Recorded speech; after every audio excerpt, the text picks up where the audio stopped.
Andrew Campbell, flight control and sail trim on Patriot today. How quickly did your muscle memory kick back in? The boat's been off the water for a long time. Yeah, no, it's fun having the big boat on the water again. You know, you see how many more people are involved, you know, when we get the big boat on and going, and yeah, it's a big old bus, man. It comes back to life, and it kicks hard, and all those kind of learnings and memory, they come back pretty quick. Today we saw not that much wind, but quite a lot of swell, a big rolling swell. Yeah. How difficult does that make life? So yeah, it makes it a lot more difficult. You know, the sea state is really the big factor here that makes these boats difficult to sail. And so yeah, we're trying to understand how the boat works in those conditions. Try to understand how the boat takes off in those conditions differently. You know, one tack compared to the other today was a big difference. You know, the swell was coming left to right across the course that we were going up with. So it made a big impact on all of our sailing and all of our setups and on all of our kind of protocols on board. And, you know, I don't think anybody was too serene out there, but we were feeling it for sure. Talk a little bit about the communication on board when you're trying to coax the boat up into the air in that lighter stuff, because it was kind of around the 8 to 10 knot range when you got foiling. Yeah, it's soft. For sure, we were definitely at the bottom of the range. You know, Patriot is sticky sometimes when it gets into those conditions, as we all know, and so we're on each other a lot, making sure that we know where we are in our ranges. Say, hey, if I'm at the maximum of my range, maybe you can give me a little bit here. I'm at the minimum of my range, maybe you could take a little bit there. So, you know, there's a lot back and forth, you know, in and amongst ourselves, and the grinders is churning away the whole time, and we're trying to make it all happen. But being ready for that moment when it does come, and having the boat primed, you know, that makes a big impact when I get the boat going. So we're having a good time with it. I think teaching new guys how to do it is as much part process as anything right now. And learning it again, yeah, well, the big boat format is all really good for us. What were the specific objectives when you left the dock today, and how close did you get to achieving 100%? Yeah, I mean, we have a long list of making sure that the boat's ready to go for the next few months. And, you know, today was a big step on to make sure that we got closer to you know, racing format, was what we wanted to put it to. You know, the fact of the matter is that then when you take the boat offline for as many months as we did, and you add new things and make adjustments, it's got to be kind of reformatted again, and we really you know, relaunched basically. And so that's what we're going through right now, those teething moments of getting the new boat online and starting prep. Did she feel very different given all those changes you've talked about? The biggest difference from my end is that we've been down the 40s plus. You know, the 40s are lively and light, and that's the big heavy bulky, you know, thing that the opportunity like that they provide a lot faster than what we built. So that's the biggest difference. It's how much load it takes to get the boat going, and much it goes that she read.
We're here with Lucien Coujon, trimmer with the Revel Racing.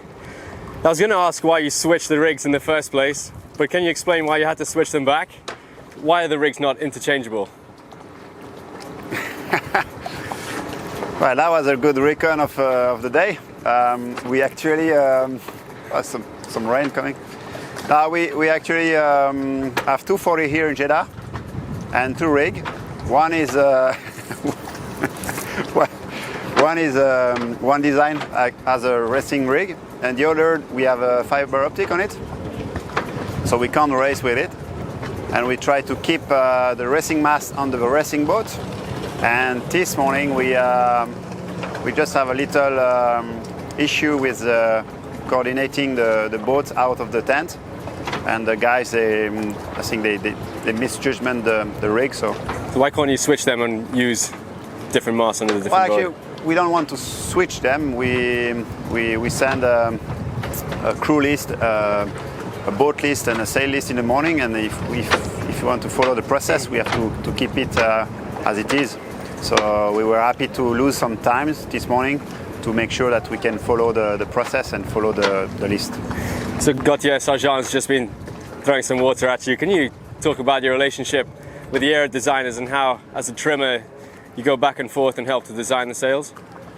Well, yeah, we have a very good relationship with the sail design and the sailor. And actually, it's for us a good camp for sail testing. As you can see, the other day we were testing some LQ sails. And yeah, it's very important to have the sailor point of view and some feedback from the sailing team, but also from the design team to make sure we are not making some misjudgment or any false conclusion.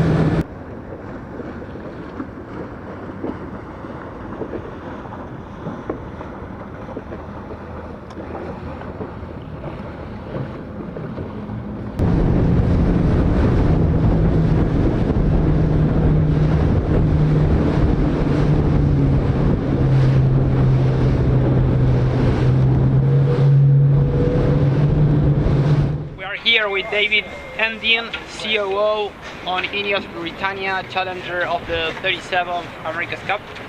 David, could you please describe what today's training was about? Yeah, today was our sort of fourth day on the trot here in Barcelona after putting the boat back in the water. And today we're out there making the most of whatever conditions we have on each day. And today we were looking at some of the takeoff behaviours of some of the sort of control system functions we're looking at, but also specifically looking at the head sills and how they behave in takeoffs. Today was a bit light, quite a few waves, a bit lumpy, but it gave us an opportunity to look at some of that stuff downrange. Were you intentionally looking today to sail with bigger swells? Is that the reason why we were sailing further to the southwest than usual? No, not necessarily looking for them specifically, but our weather forecast had us believe that being slightly further sort of southwest or west-southwest was going to give us the new breeze earlier. Obviously the pattern sort of stalled over Barcelona and dragged out for most of the day. So we sort of spent most of the day in 6 or 7 knots of wind, and then just as we came in, the new breeze filled in, so a bit of Murphy's Law on that front. Then going into the control systems and the new main, we realized that this main has many differences. What is it specifically oriented for? What are you trying to achieve with this main? And this main is our last test main before we start looking at the big boat sails. So this is the sort of culmination of everything we've learned with this test boat so far into a more refined design for this boat to just make sure that we sort of achieve everything we wanted to do with this mainsail before we start looking at the AC75 designs. Are you looking for a different or more effective forces distribution around the main, or maybe more lead control? No, I mean, I think everyone's going to be looking at range in mainsails and head sails, like making sure that you can carry them down range, but that they're that you can sort of get the depth out of them when you need it, and flatten them out when you're up and running. So in this light air takeoff stuff, it's just making sure you have range from across the board.